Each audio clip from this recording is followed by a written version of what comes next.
Hello and welcome to the TCF Morning Show. It is Monday, December 16th, and if you're a Chicago sports fan, it's almost a funeral today. It's sad. All of our teams suck, so I know Boomy's over there crying, but two of your three teams suck, so you can shove it. I am joined by Boomy at Boomy TCF and Pigoy at TCF Pigoy. Before we get into our talk here, thank you to our sponsors, The Muddy Otter. Go to themuddyotter.com. Check out their products they got for Christmas time. If you were a little bit behind, boys, we have, 9 days from today is Christmas Day. I just finished my Christmas shopping Sunday, so I'm pretty excited. I'm going to be cutting the deadline a little close, so on presents getting here on time. So if you haven't done your shopping yet, like Zach's going to tell you, we got the perfect place to go. Yeah, I don't know. Like I said, they got 9 days. They'll hopefully get it to you in time. That's on you for being behind schedule, but they will hopefully help you out there a little bit. Go to themuddyotter.com. Go to the Instagram or Facebook page, The Muddy Otter. Like I said, right here. Beautiful little mug they made for it with the beautiful TCF logo and the little Muddy Otter at the bottom here. I don't know if I turned it right there. Thank you to Mitch and Hannah Prentice. We love you guys. Thank you for being our sponsor. Again, that is themuddyotter.com. We got to get into our first subject here, unfortunately. The Bears season is over. They lose to the Packers 21-13. Really, the blame has kind of been put, I think, in the very wrong spot. It had nothing. I mean, Mitch Trubisky played his ass off today. I know he threw for 40. He threw 48 times, 49 times. He had one interception, which was pretty ugly. But he kept him in the game. He kept him going. He's the only reason they did. I think Montgomery was averaging about 2 yards a carry, 3 yards a carry. I think he had 40, maybe 30-something yards. Tariq Cohen had 10, 15 yards. It was not a good day on the ground. So I don't know what you expect Mitch Trubisky to do when they are honing in on the pass because they know you can't run the ball. They had nothing on the ground. They couldn't get anything going. I think he had a few at the end there that he kind of 5-6 yards, but overall, ugly day by the running game. I also think some of the play calling was bad. I think Matt Nagy didn't put them in a spot to win. There was one time it was 3rd and 3 and they ran the ball. I don't know what you're doing there. That hasn't worked all season. It's not going to work now. So the Bears are 7-7. I think they would have been eliminated anyways because the Vikings ended up winning against the Chargers. So either way, the season was over. But it was a game that, I mean, the fourth quarter looked over. At the beginning of the fourth quarter, I think it was 21-3. It was 21-6 at one point. They got the field goal there. Speaking of that, they had another spot where they could have kicked a field goal, and you just don't trust your kicker from 40, 45 yards, so they end up going for it on fourth down. I mean, the weather and the wind. I understand that. You saw the Packers go for a lot of fourth downs just because of the weather. But the Packers do that because they got Aaron Rodgers. They can do that. I just think they don't trust Eddie Pinheiro from about 40 to 50 yards, which you should be able to trust your kicker. It's one of the things that's going to have to be addressed in the offseason. But really and truthfully, I don't know where you're going to go unless you draft a kicker because there's not a lot of kickers out there that you would even want. I don't think there's any free agent kickers that are really jumping off the stats for you. I don't really think that there's much you're going to do. But today did do one thing for Bears fans. It should be Mitch Trubisky has a future as a starting quarterback. And I think he can be at least a decent quarterback, and he can win you games when your defense is healthy. And me and Evan Carroll, we were talking about how the Packers are pretty much fully healthy. Everyone's healthy. Devontae Adams, is it Jones? What's his? Aaron Jones healthy. Aaron Rodgers healthy. The defense is pretty much healthy as it can be. And the Bears don't have Roquan. Akeem Hicks was noticeably hurt, playing through a pretty much messed up elbow. And Danny Trevathan out. And some of that offense Taylor Gabriel's been out since he had that concussion with concussion-like symptoms. You kind of saw that he pretty much just went to Anthony Miller and Allen Robinson today. But it's one of those things. When you look back at that Eagles game, the one thing that I kept saying, everyone was going on and on. Yes, the Bears will be back. They'll be this, that. They were healthy. And you know how hard that is to be healthy through a 16-game season in the NFL. So that's what it was like last year, though. Like, the Bears were like one of the top 5 like least injured teams in the whole league. Yeah. And couple that with all of the turnovers they got and all the touchdowns they got off of those turnovers, like it was the last year's Bears was like a perfect storm of like just everything happening the right way. Yeah. And you're seeing it reflected this year when like half of it's going the way it went last year. Yeah, and like I said, the Bears not healthy, and it's one of those things you just got to take advantage of the moments that you have. And when you miss that double doink, you don't move on to the next round. It's one of those, you would like to sit back and say, oh, we'll be back here, but you just never, ever Nothing's know. guaranteed, you know. First to last is so easy in the NFL. The only thing that I can look back at right now is we'll have a third-place schedule. That's about it. Yeah. But and hey, Zach, to your point, man, like we were texting about it earlier, and the fact that the Bears ran the ball, I think 22 times for 67 yards was the reason, and it's to me one of the major reasons. I thought the Packers defense played well. They got a lot of pressure on Mitch. Kenny Clark had a really nice game. One of the Smiths, I can't remember which one, was in the backfield quite a bit. And we were even saying in our text group that, like, the offensive line is getting Mitch nothing, and he ended up throwing for, 342 yards or something? Like, Mitch was not the issue today. The play calling and the lack of a run game consistency on a Packers team that we all agree is a bend-don't-break defense. You have to establish that run game to get the pass game going, but Mitch was able to get the pass game going without it today. So that was kind of interesting to see. And Mitch really showed me, even as a Packers fan, that, like, I didn't think he had that last drive in him. I didn't know that was, deep down in what Mitch has. And I thought, him leading him down the field, down 8 with under a minute left, I mean, that was something to see. It's not, all doom and gloom in Chicago the way that a lot of people expected. It is right now because you look back at it, the season had Super Bowl expectations on it, and whenever you have that, it's going to be tough when you don't even make the playoffs. You're 7-7. You'll be fighting to even be over 500 because you got the Chiefs next week, and then you got the Vikings at the end of the season. So it's going to be tough the last 2 games. You're going to sit out Keem. Anyone else that kind of has some injuries won't be playing, and it just sucks. But what was I going to say? I'm so frustrated right now. The Bears put themselves in a spot to win. I mean, they're Allen Robinson. They're a flip to Allen Robinson away from maybe walking that ball in. And I understand that wasn't as easy as you'd say, but that guy, I don't know who that even was. Should have flipped that ball at least out a little bit faster. And they also had one possession before that where the ball kind of, I mean, I don't know if his feet would have been in bounds or not. It would have been a tough call there. But I understand it's a bang-bang play. But the Cordell Patterson play, they got it wrong. They said he got there quick. He hit him before he got the ball. It was pretty much perfect timing. To that point, do you think, I don't say next season, but maybe in the next few seasons, they will be able to at least challenge every single call? And like you said, it's got to speed up the challenge. And I don't know if it's going to be just like the pass interference call where refs are just not going to want to call it. But I think that at some point they'll be able to hopefully challenge all penalties.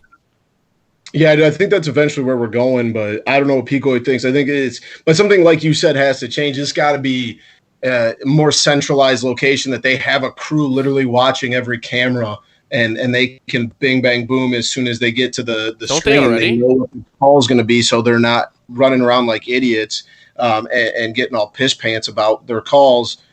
They have to set the system up better. The system has to be set up more complete than just here, try and reverse all these calls. I don't know if you can necessarily challenge every call, but like the egregious ones like that. Like, I mean, if I go back to, and I was talking to somebody today, Zach, we were at the, you and I were at the bar, and I wasn't talking to you about it, but I was talking to somebody I was sitting with. It's one of those things where you go, like, if 5 guys at a bar can look at the screen and tell you what the call is in 5 seconds after it happened, like, it shouldn't be that hard to figure it out. Yeah. No, because go on. They clearly got that call wrong. And like I said, you saw the replay one time, and I get it, the refs are doing it in real time and we're watching it in slow motion, but like, if you go back and like have somebody in your ear saying, hey, we want to check this out, then that's all it should take, because it was clearly the wrong call. But like, I mean, I don't know. As far as challenging every call, probably not, but the ones that are like that Yeah, agree. I'm defining in not the saying game. they're going to be able to do every No, call. I know. Yeah, you're not gonna like challenge holding. Like No, that's just because what it is. then you'll take for 6 hours to play a fucking football game. You Yeah, won't- exactly.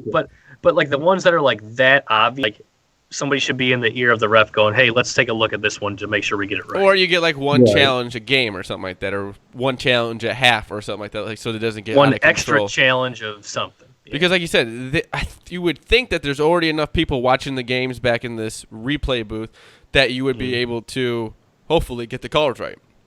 That's like Right. how do you one?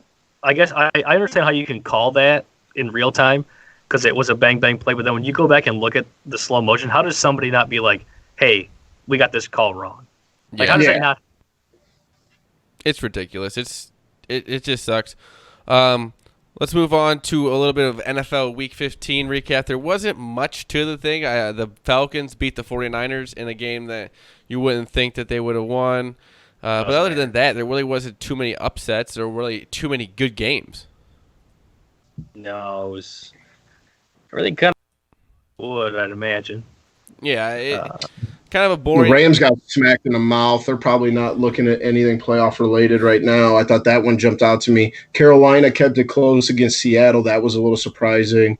We got to talk about probably the biggest loss of the week of the whole season. Really was the Raiders losing to the Jaguars in the last game in the black hole. Yeah, and the Raiders Yeah. fans absolutely being very mad and Just booed them off the throwing field. garbage and storming the field, Throwing shit at which them. is about as Raiders as you can get. I agree it's Bush League, but like at the same time, if I'm a diehard Raiders fan, a season ticket holder, I'm probably going to throw some trash on the field at the end of it too, just being pissed off. But I mean, I don't condone it, but I get it, you know. Well, here's the thing: if the Raiders walk that game off on a field goal, they're still getting shit thrown on the field, just in a completely different context. So it's like, Exactly. Yeah, I guess. It's Hey, one I big don't even know if send you guys realize this, but the 49ers loss and the Seahawks win, that makes Seattle the Yep. 1 seed. yeah, the NFC playoff seeding is a complete cluster right now. So Yes. it's kind of locked in. The Vikings will probably get that second wild card spot, and Yeah. and Seattle or San Francisco will get the first spot. The 5. So at this point, So they get yeah, it's I think that 5 seed in the NFC is gonna be pretty valuable because they'll get to play the Cowboys or the Eagles. Because I think the 3 seed is probably gonna be the Saints. So whoever gets the 6, probably Minnesota's gonna have to play the Saints. yeah, there's not much. Like I said, there's not much parity to the NFC, really, or the AFC to that much. There's dominant teams really on both sides, so it just. You said as a Bears fan, it doesn't really matter. Doesn't everything? Life is thinking about the Cubs. 60-something days. I think I put the picture up. It's like February 15th or 18th or something like that. Pitchers and catchers report. So that's anything else on Week 15. We got the Buffalo-Pittsburgh game on right now. Buffalo just fumbled. They're up 7-3. Kind of like we gonna, talked about yesterday, though. New England really took that narrative and rammed it down everybody's throat. Good call on Pigoy hitting that spread there on the Patriots. The Bengals wanted no smoke. How about the Texans bouncing back after they got smacked by the Broncos? That was a nice win for them. That was one of those where I probably said it the other day, but like that line kind of stunk. Like, how was that only a 3-point line coming off of the 2 games that they were coming off of going into that game? Like, For real. it seemed like the Titans were just world beaters, and that it could have been a bigger spread, but Texas pulled that one out. I said we have the How does Raiders losing Freddie at home. Kitchens still have a job? Freddie Kitchens is going to get fired, right? They got fucking boat raced by the Cardinals today. It wasn't even Another close. losing season for the Cleveland Browns.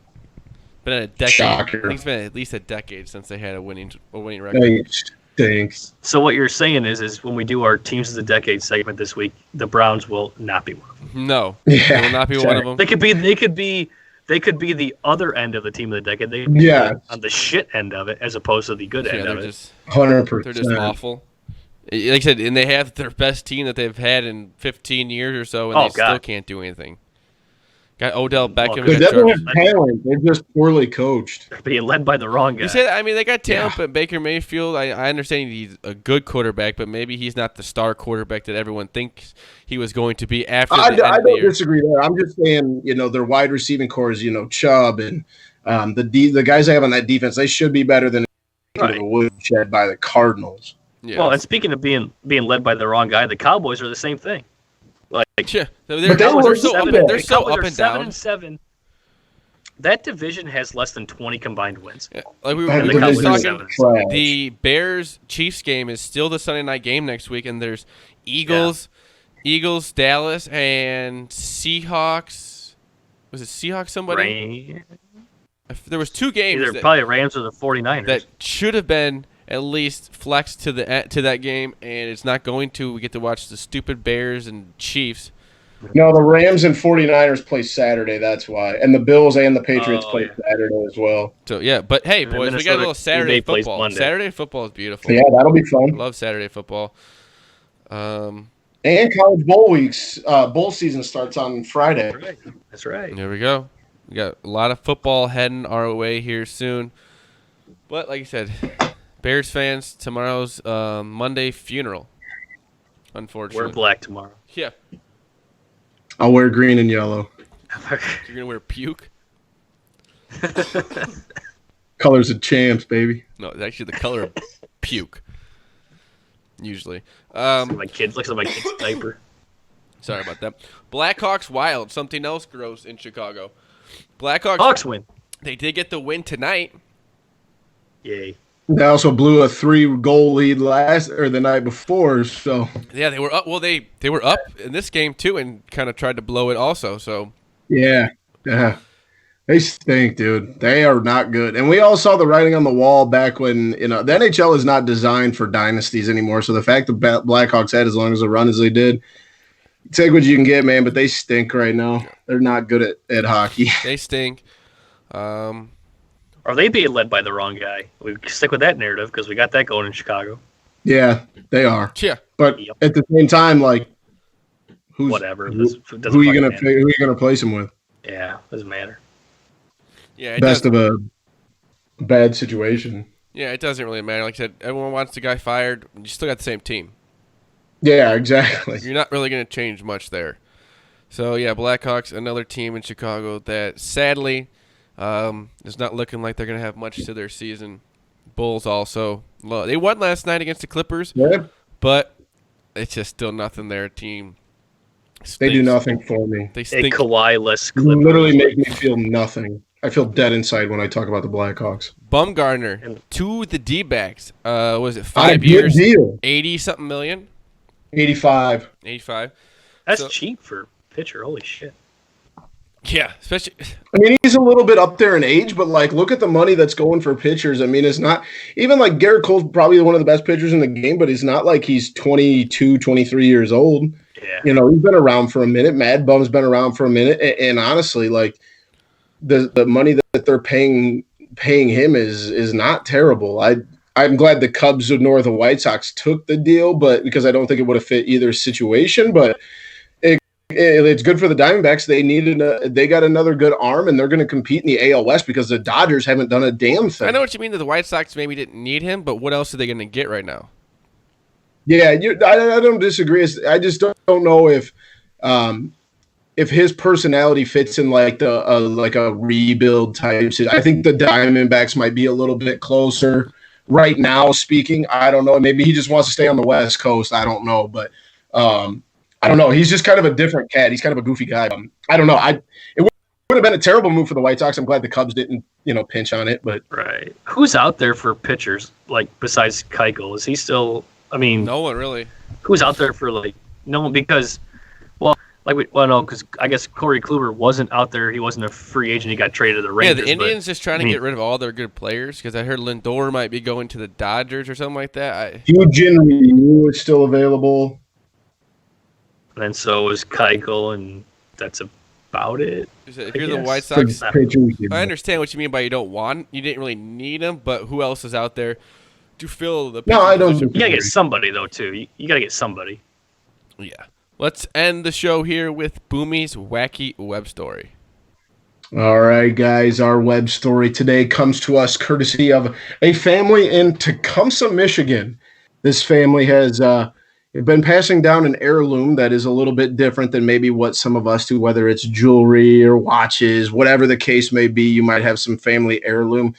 This family has been passing down a strange heirloom for 141 years, and it is one single fruitcake. A 141-year-old fruitcake has been passed down in Julie Rutinger's family since 1878. And recipe? You need to go look the picture up. What'd you say? The recipe? No, an actual fruitcake. No one ate it? No, I mean, you can tell, like, there gotta is... get that picture out on Twitter tomorrow. You have to look at this picture. This lady is holding a plate sideways like this, and the fruitcake is just like it doesn't move. What's the point? Why would you do fall that? Off the plate. It is it is like frozen, not frozen, but it's there. So they say it's their family tradition, it's legacy. It was initially preserved to honor Ford. She established a tradition of baking the cake and letting it age for a year. God, this is doing just a good job of that. That is insane. 141-year-old fruitcake. So I'm sure they use some sort of preservative in it. But still, it's absolutely fruitcake in and of itself is disgusting. And then to add in the fact, like, this woman has this way too close to her face. It makes me uncomfortable. That's disgusting. And it is disgusting. That's the easiest way to put it. Like, so don't let your family traditions be so weird, people. We'll get that picture out on Twitter tomorrow so everybody can see it. But it's disgusting. That just sounds like tremendously terrible idea. The worst. The worst. Makes me feel uncomfortable. Yes. But boys, let's wrap it up here. This is the TCF Morning Show. It is Monday, December 16th. I am joined by at TCF Pigoy and at Boomy TCF. I am at Z Lilia LILJA TCF on Twitter. Thank you to our sponsors. Shout out Mrs. G. Thank you to our sponsors, The Muddy Otter. Go to themuddy.otter.com. Check out their products for some holiday gifts there. Go to their Instagram and Facebook. Check them out, Mitch and Hannah Prentice. Thank you to our beautiful sponsors. Like you said, beautiful mug. Beautiful mug here by The Muddy Otter. Beautiful, beautiful, beautiful. Hopefully you guys people have a good Monday. I'm not going to have a good Monday. It's just going to be... I will have a great Monday. Thank you, Zach. I appreciate that. I didn't ask you at all. I don't really care if you have a good Monday or not. Do you care if I have a good Monday? No, I don't care about either of you. All right. I just wanted to say no, you both have nasty-looking shirts on. Chicago radio will be fun to listen to tomorrow because they're probably going to be blaming the wrong person like they usually do. So, here's a question. If you're pinning the blame on somebody, or some persons as a Bears fan, like who you pointing the finger at? You gotta go to Matt Nagy. You gotta do the play calling. You can't blame Trubisky. I mean, you could blame David Montgomery for not doing better running the ball, but it's got to go back. No offensive. It's got to go to him. Yeah, Charles Leno. If he's on the team next year, I'm gonna go crazy. And here's the thing, it's really not like this was the game that did it in, but like it wasn't like the last two games. It was that stretch of games when they had like the Eagles game, the Rams game. Like it was that stretch of games in the middle of the season where, Zach, you don't want to think about it, but like the offense was like they're just a fucking ghost for a month. Yeah, and Khalil Mack. That's when the season was lost there. Khalil Mack had, I don't think, any tackles today. He had one pressure on the quarterback. It's just an overall bad time. But thank you for listening, watching the TCF Morning Show, Monday, December 16th. We love you all. Peace. Later.